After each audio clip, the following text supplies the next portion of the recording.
Hey everybody, welcome back to Northernlion, plays the Binding of Isaac AFTERBIRTH Plus. Last room was a little touchy, but a lot of interesting stuff going on as well. This one had me a little bit spooked. I'll show you the seed, just for the one or three people that are still out there still doing the seeds. PKL9A2WA.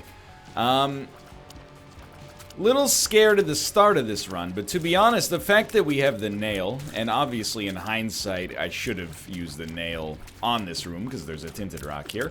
But because we have the nail, it's tough to imagine an early loss. You never know, like, I'm guilty for sure of thinking that, you know, once your run gets the first little tidbits of greatness, it can't be stopped. And, like, we started great on yesterday's run. The problem came soon after that. You know, we didn't, over the course of a couple of floors, didn't really pick up anything, to be honest, that improved our standings. So, you know what? You use a bomb right here. You grab this. Then you come over here, and you use Bob's Rotten Head right there. And it's a pretty bad item room, but at least we were able to get a Spirit Heart out of it. There are worse, you know, it could have been completely useless. But anyway, this is going pretty well. I'm excited. Well, excited is not the right word. I'm pleased, you know? With so many series on the go, you know, we had Isaac, Gungeon, Slay the Spire, Sekiro, you know, stuff with Mathis and Dan, and then all the stuff on Twitch as well. A lot of my days, from a working standpoint, excuse me, sir, are like maintenance, if that makes sense. If I can get 2 videos done in every series per day, that lets me have something to put up tomorrow and also put up the day after that in case something comes up, you know? But I'm you know, Sekiro is over. I'll be putting something up in that spot, but I don't know what it is yet. I got a lot of stuff, like, potentially on the go. Oh, what's up? I'm always behind my computer. Hey. Are you giving my son to me so he can be sequestered? No, but apparently he loves you so much that he wants to be with you. Oh, Never mind. okay. Come on. You know, what I don't get is when you touch him and he runs away, like he's panicked, but then he goes to the wall and rubs up against it like... I like it. Yeah, he's like, that was fun. Yeah. Maybe he's like a thrill. Yeah, maybe he's like a zombie from the Thriller music video. Just like the father. Yeah. Yeah, I'm a real thrill seeker. If I could describe myself in one very long word, it would be thrill seeker. Excuse me, can I get extra hot sauce on the burrito? I'm a thrill seeker. I am definitely gonna get hit there. That's okay. What was that? Oh, yeah. So, like, mostly I've been doing, you know, like 2-a-days of every series. And it's a lot of content, but, you know, it gets you there. Plus, it's fun. You get to play a variety of stuff. But I got space in my life to get a lot of Isaac done. And it's always nice as well to just have, like, that marathon recording session. Or as we in the business call it, a sesh. Helps you get focused on a single game. What do you think? Kate, do you prefer to play a variety of stuff every day or one thing, a lot of it? She prefers a variety of things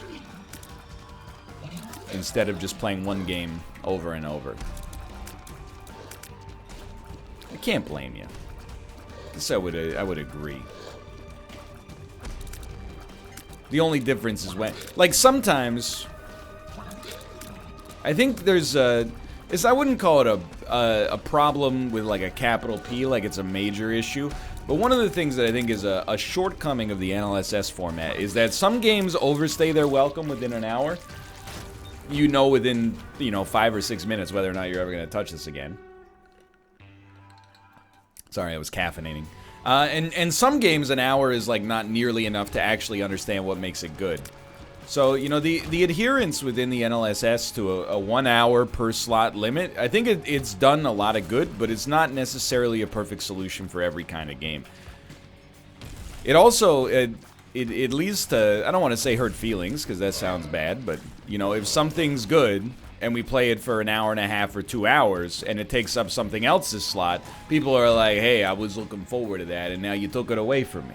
And you're like, yeah, but we were really enjoying this, and they're like, I get that, and I respect that, but simultaneously, I'm here for the, you know, I saw on the docket you were playing Super Mega Baseball, and now you're skipping it, and you're like, well, it is what it is, but, you know, I'm just saying it's an imperfect formula. It's worked well as a model for providing a variety of content, but it doesn't fit everything. Like, there's definitely been stuff on the show where, like, after 5 minutes, you're just like, I'm never gonna play this. We might as well just move on. This one is I mean, you have to give games a chance, but I don't know. The idea, like, there used to be a prevalent, and it's probably still prevalent as well, is a sentiment that, like, you can't review a video game unless you've finished it. And I think if you distill everything to an absolute, that's probably an okay principle. Like, you don't want somebody playing 10 minutes of a 45-hour RPG, and they're like, well, I don't like the character's face, and then they give it a 5, you know? People are very protective and defensive, even, about the games that they like. I've noticed when I've insulted some of the bosses I didn't like in Sekiro, which admittedly was due to personal shortcomings. But anyway, now that I've finished Sekiro, I can say that I still don't like those bosses, but it's a matter of opinion. I like the game a lot as a whole. Don't walk into that. That's an embarrassment. Anyway. But still, there are definitely, like, I think it comes from the misguided idea that at some point the game might just throw you 30 hours in, it's gonna throw you a curveball. You thought it was a match 3 game with anime waifus. All of a sudden it hits you with the most you know, somber writing and emotionally effective story beats you ever could have imagined. I don't know, like, if that literally has ever happened. Like, I don't know if there's ever been a game where, having finished it, I was like, you know what? The first half of the game was really bad, but the second half of the game completely redeemed it. You know, I've played a lot of video games in my life. There's probably examples, but why try to walk into that guy? I'll tell you, this is not a bad thing either. It's maybe yet another reason it's good to finish something before you review it, I guess. But there's so many examples of games where, you know, the first 3 or 4 hours, loved them. And then after that, I went, you know what? This isn't really for me. Or, you know, maybe the second iteration went, this isn't really for me. Really good example. A lot of, like, narrative, story-driven adventure games, in my opinion, at least. Like, Walking Dead Season 1, chef's kiss. Play the first couple of episodes of Walking Dead Season 2. I get that they're different games, but, you know, I think the principle stands. I was like, you know what? I get it, but it's not for me. I see what you're doing here, but I think maybe it's overstayed its welcome. And, like, literally, let's do it. It'll be weird. Well, we might as well use this once. Literally, like, the exact same situation for Life is Strange as well. Like, I actually think Life is Strange Season 1, if you're looking for cringe, I definitely think you can find it, but I think it's a really, like, interesting take on the adventure genre. I think the story is effectively told, even if there's some stuff that I find a little contrived, I guess. But then, you know, Before the Storm, you lost me. You lost me with that one, but it's true for a lot of roguelites as well. I mean, that's what I find so amazing about FTL, Isaac, Gungeon, Spire, etc., etc. Especially in, like, 2013, 2014, around that time when roguelites were, like, you know, it seemed like they were popping off more than they are now. We're kind of in the denouement of the roguelite experience, I think. You know, there would be roguelites that would come out, and they would have, to be quite frank, they would have better mechanics than Isaac, for example. And people, myself included, would sometimes get enamored with them. You'd be like, yo, check it out. It's like Isaac, but instead of the, you know, Robotron style combat here, it's actually got like a more nuanced combat system, or the art styles maybe a little bit, I mean, I don't want to insult the art style of Isaac, because I like Ed's style in general, but you know, like the art style's different. And then you know, you get really into it for like 3 or 4 hours, and then you realize, you know, it's just not, it doesn't have that lasting staying power, you know? Like, it's relatively easy to impress in the moment. It's hard to keep that up consistently long term. So, I think anytime, if you can, there's like a, what's the word I'm looking for here? There's like a bimodal distribution with roguelites. Like, there's a lot of roguelites I've put like under 5 hours into. There's a lot of there's like 3 or 4, maybe 5 roguelites I've put over 100 hours into. And then there's like literally nothing in the wasteland. Between 5 and 100 hours, there's 0. It seems like it's either like it really grabs you, or like you never want to see it again. And that's not to say that those games are bad. Like, what are some of the things in the, you know, under 5 hour range? What about like Convoy? You know, that was like a cool Mad Max style, like vehicular roguelite. You know, played a couple of runs and I was like, this is cool. Played another run and was like, I don't know. It's not to say it's bad. Trying to think of some of it. Yeah, I mean, obviously, like, Our Darker Purpose was in there. Not Wizard of Legend. Wizard of Legend I would put closer to the right side of this. I really think that game's good, and I think a lot of y'all were sleeping on it. And, you know, one day, maybe I'll be vindicated, but probably not. You know, it's like one of those, I've been beating the drum since 2013 that, like, Splinter Cell Blacklist is one of the best stealth video games ever created. And then people, I mean, I've started to see whispers, and I don't know if the narrative's ever gonna match me here, but I've started to see whispers where people were like, man, I can't believe there hasn't been a new Splinter Cell. Like, sure, Double Agent and Conviction weren't that good, but Blacklist was really good, and then, you know, people are doing it dirty. Thank you. I really appreciate that. You know, I've been beating that drum for years. Anyway, I don't know if Wizard of Legend will ever reach that point, but that game's good, dude. It's just that, what was Wizard of Legends, if there's a problem, what was its problem? I mean, I'm not gonna say that it's the consumer's fault, because now I'm like the Game of Thrones cinematographer telling people like, well, your TVs aren't adjusted right. But I think people beat Wizard of Legend once or twice, and then went, it's too easy to beat. And it is, if you just, because you have the ability to select, you know, the spells that you take. You know, if you really want to, if you want to maximize wins, you just take the easiest spells and then, you know, pretty much just dominate. You really have to make the run harder on yourself to get maximum enjoyment out of that game. And that's an issue that the game, like, it's the game's fault, to be sincere, you know. But still, I think the mechanics of that game elevated. I would rather play that than Dead Cells Don't Shoot the Messenger. Not that Dead Cells is a bad game either. In fact, it's a very good game. Anyway. Now, how many roguelites have I put over 100 hours into? Well, like Isaac and Flash Isaac. That's easy. Slay the Spire, I'm at like 500 hours. FTL, I'm probably over 100 hours. Gungeon, I'm over 100 hours. There's other stuff in there. I don't know what else, but like Rogue Legacy, I probably had like 30 hours in. It's not shameful, but that game's not really like a roguelite, you know? Rogue Legacy is more like an adventure game. It's not meant to be played 100 times.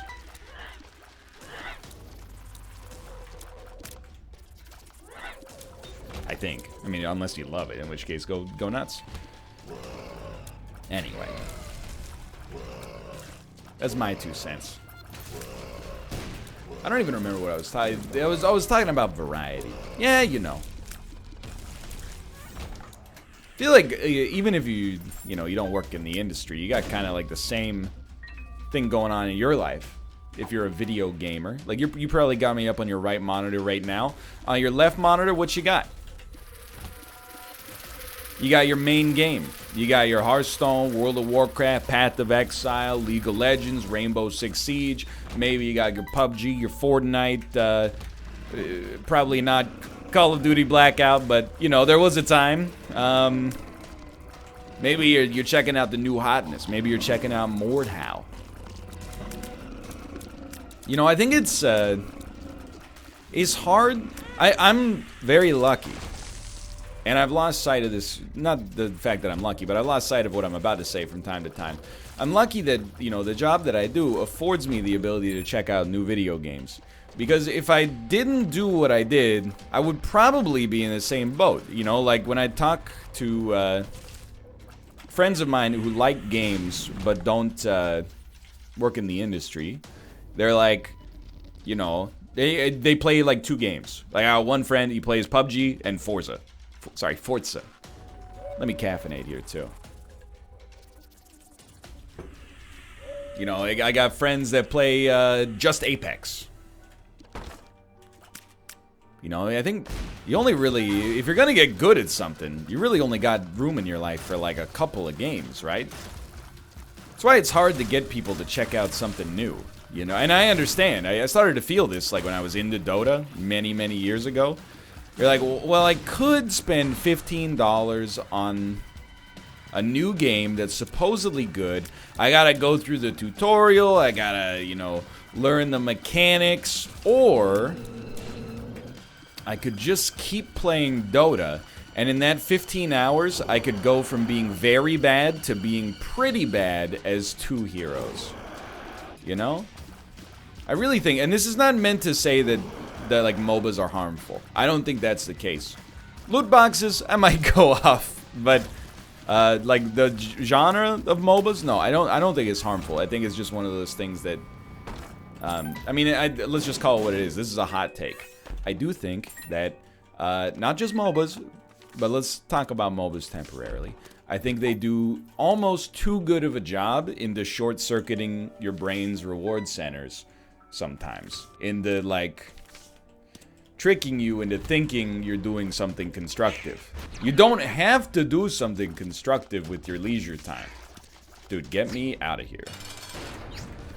But you know, I've been in the same position where, and I was in this position a little bit with Smash, where you stop being like, oh, I have 45 minutes, I'll play Smash for fun. And you start going like, I need the budget 2 hours to really get into I gotta warm up so that my Smash games are as good as possible. And I'm like, oh, okay, I've now, my brain has crossed the point where it's, I still do want to go to this item room. My brain has crossed the point where it's, leisure, and my brain now thinks like this is a skill that is relevant for you to like survive or thrive in the world that you're in. And again, I don't think that's a MOBA thing, and I don't think it happens to everybody, but I think they're very good at that. You'll be like, I didn't have an unproductive day. I learned how to play Yasuo. But to your mom, it looks like you spent the whole day in the basement. Because you did. I've been there. Don't get me wrong. It's hard to justify playing new stuff. I think, you know, it's gonna sound a little patronizing, but like if you buy like 2 indie games a year, kudos to you. I mean, I don't know if that's all it takes to support the industry, but you're doing more than most people, and I'm not saying like you should ever feel compelled to do so. But I think a lot of people definitely do not do that. Like, I'm not shocked. I mean, first off, you people are on, like, you know, fixed incomes to begin with. Moreover, I'm not trying to be the guy who's, you know, in your right monitor telling you, like, buy Slay the Spire. But, you know, I'll have people that, like, they'll show up in Twitch chat and be like, hey, I've watched you play, like, 400 episodes of Slay the Spire. Do you recommend it? And I'm like, dude, what do you... What more of a recommendation do you need than I've played 500 hours of this freaking game? That's one of those games people on YouTube want me to stop playing it. They're like, please play something else. And I'm like, nah, never. That's the greatest recommendation of all time. I have carved out a little niche for myself, despite people not even wanting to watch it. As much as, you know, they would want to watch me play, I don't know, like, new Spider-Man, or like, reboot an FTL series or something like that. I said the new Spider-Man as if the game didn't come out like a year ago, but anyway. I get it. I get it. I'm hip. I'm with it. Taka taka taka taka taka taka taka. I'm kind of rambling, but to be honest, like, I'm rambling because, like, why is this run so long? Feels like it should not be this long. Where's our it's 2019. Where's my jetpack? Where's my flying car? If you have that shirt, I apologize. I don't mean to put you on blast. Like, hey, I got a bunch of threadless shirts, and I'm actually wearing them again because I fit in them. Starting to get back in that, like, you know, 2014 middle distance runner shape. Like Bell and Sebastian. Yo, we have a lot of HP. Anyway, I'm just saying, you should feel compelled to interface with the gaming industry on your own pace, but if you're one of those people who gives, you know, good indie games a shot, more power to you. A lot of people, and, you know, I understand why, but a lot of people are just like, you know, even if a game gets a 10 out of 10 from every source, I can't justify it. There's nothing wrong with that either, but, you know. It's kind of the rub of the industry, right? It's why I get very annoyed. And I mean, there are people who do this. People who play video games, like on Twitch and YouTube, and they'll, like, make a bunch of content for it over the course of a couple hours, and then they'll also get a Steam refund if they don't enjoy it. Like, it's a prickly issue. I understand that I'm not necessarily taking the moral high ground here, because it makes me sound anti-consumer. But, like, the way I look at it is, I mean,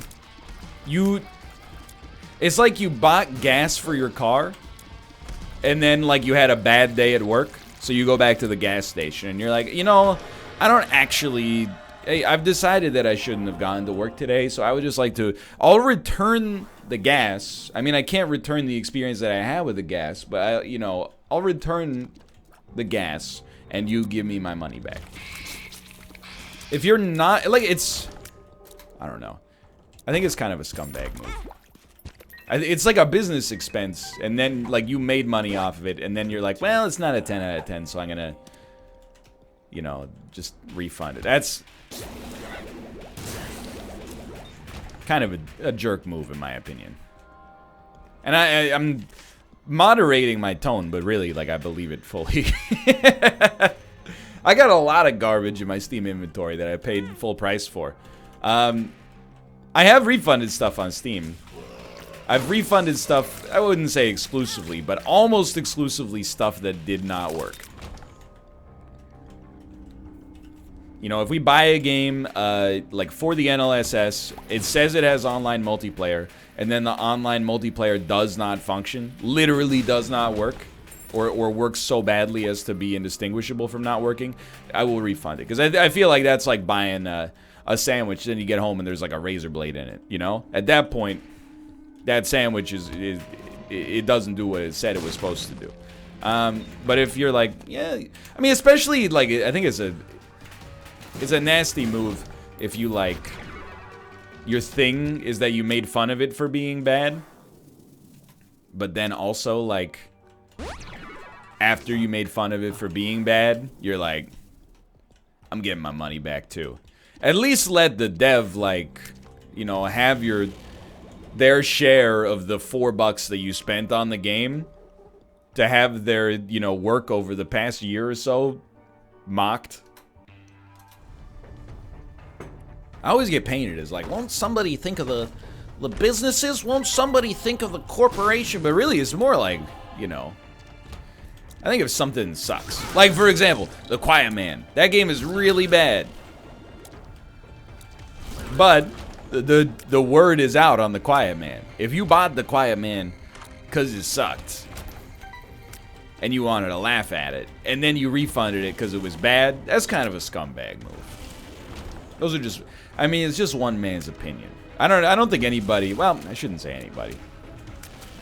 I think that the majority of people would probably agree with me, so I don't know why, you know, it's just the classic internet opinion where you gotta be like, well, I don't know if I'm being crazy here, but, you know, does anybody think you should wash your hands after you go to the bathroom? But do keep in mind, the reason that people hedge their bets on opinions like that is because there's people out there that are like, I don't wash my hands when I go to the bathroom because I don't want my body's, like, my immune system should have to work hard. You know, if my immune system's not working hard, then the species as a whole is going to get weaker. And you're like, well, that's a really interesting dissertation. Where'd you go to med school? Forums. All right, well. Good stuff, Dr. Acula. Dr. McCarthy. It's an apt comparison in my mind. Don't shoot the messenger. Where are we at here? Okay, we're on Necropolis 2. I'm only annoyed by Curse of the Unknown here. If we could just not have Curse of the Unknowns, I mean, if we could not have any curses, that'd be ideal, but let's not get, like, too ahead of ourselves here. I just want to make sure, because, like, the win is in the books. The run that we have right now, and I'll probably roll this for a floor or two, but the run that we have right now is unlosable. We could make it losable by rolling, so it's a very bad, like, game theory move. But I'm gonna roll anyway, because like a Brimstone run is just not that exciting at this point in our lives. So as much as I love like Succubus, its time has come probably. But I do want to, you know, make sure that we're safe for the time being. And not having knowledge of where our HP is at is enough, you know, with this being potentially our 40th win in a row. It's enough for me to want to hang back just ever so slightly. I don't even think we would just be re-rolling them anyway. Let's not even risk killing ourselves accidentally. Presumably it would be impossible anyway.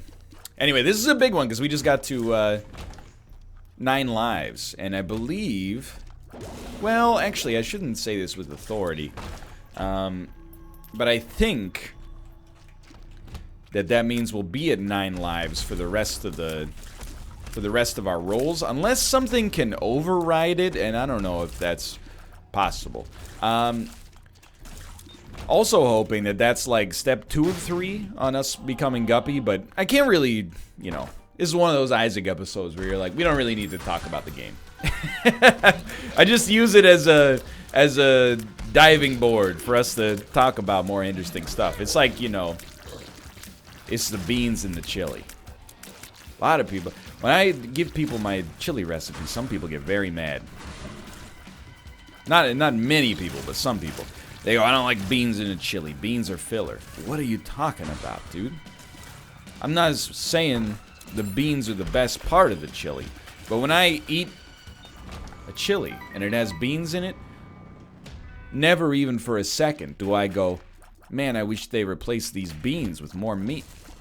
It's part of the balance of a chili, in my opinion. I mean, we don't really... It's kind of like we want to get into the chili taxonomy. My favorite Wu-Tang Clan album. We can do so, but I'm not a chili purist. I understand. It's just one of those things where, like, you know, when I go like, yeah, I put like black beans and kidney beans in my chili, and people go like, that's outrageous. Chili should never have beans. Chili should just be meat and the stew itself. You just want to like take someone aside and go, is everything okay? Like, are you? I mean, you're entitled to your own opinion. Don't get me wrong, but it's stew. You know, I just if this is you're actively choosing to have this conversation, then that's fine. I just want to make sure that you're like of sound mind before we get into this stew conversation. That like there's nothing else going on in your life that is like, you know, is put you on edge in this situation, and then it's just you're using the chili conversation as like an outlet for it.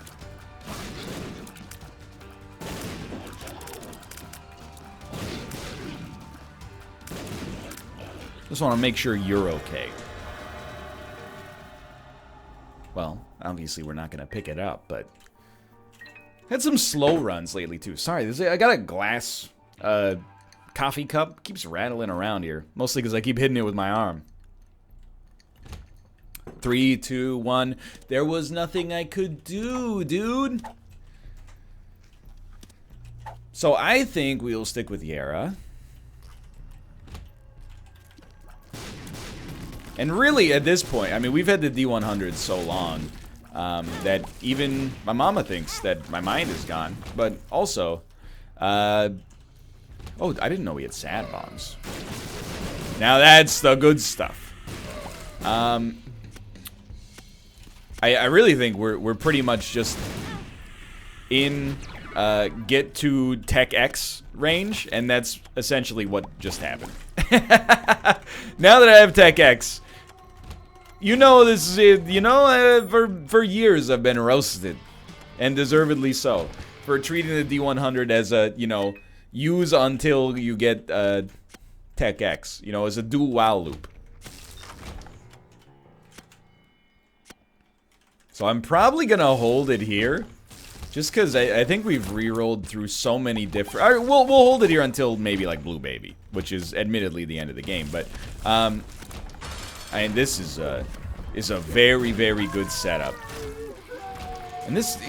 I don't know where we got this bouncing little worm, this Blast Assist pilot, but he's been very loyal. Just hanging around. It's a song you don't hear people talk about much these days. There was like a 30-second period where the Counting Crows were the biggest band in the world. Not just Mr. Jones. I've been hanging around this town on the corner. Is there? I gotta check now. Hanging around Counting Crows, yeah. I've been bumming around this old town for bumming around for way too long. Sorry, it's too easy. I got nothing against the Counting Crows, except, like, you know, did you guys take a lot of road trips with your parents? Some bands will forever be ruined for me because of road trips with my parents. And it's not to say that they have bad taste in music. They just have a different taste in music, to me, that I think is worse, but that's, of course I do. They think my musical taste is worse. So I can, like, never listen to Matchbox 20, John Mayer, The Counting Crows, Blues Traveler. I can sort of get down with the Billy Joel, I'll be honest. You know, they've transitioned into, like, a Billy Joel sort of camp here. And so there's nothing wrong with that, obviously. He's got some slappers. You should never argue with the crazy men. But, you know. Number of times I've heard, like, you know, Mr. Jones and me. But then, you know, when I get... My parents are like, you know, they pass me the aux chord. I play, like, Guided by Voices. And they're like, what, is every song, like, 30 seconds long? And I'm like, some of them are a minute 20, mother. Don't be prosaic.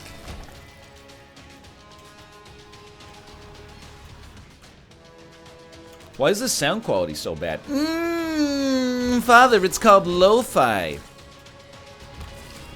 It's a 90s punk style aesthetic born of the idea that anybody can be a music producer with tools that previously were expensive now becoming readily available.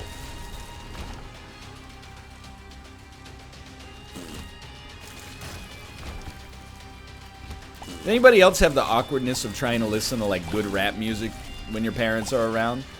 And, you know, a lot of good rap music has, like, a little bit of a social or political bend to it. And then, you know, your life doesn't. I don't know if you can capture the awkwardness of listening to, like, NWA's F the Police as a 17-year-old in the car with my parents. And I'm like, it's just nice to know the foundation of modern hip-hop. My parents are like, what does this guy have to complain about? He's going to the 11th grade. Anyway, Thanks for watching. I hope you guys have enjoyed the episode. If you did, click the like button. It helps out a great deal. And, of course, subscribe if you want to see more in the future. For now, thanks for watching, and I'll see you next time. See you.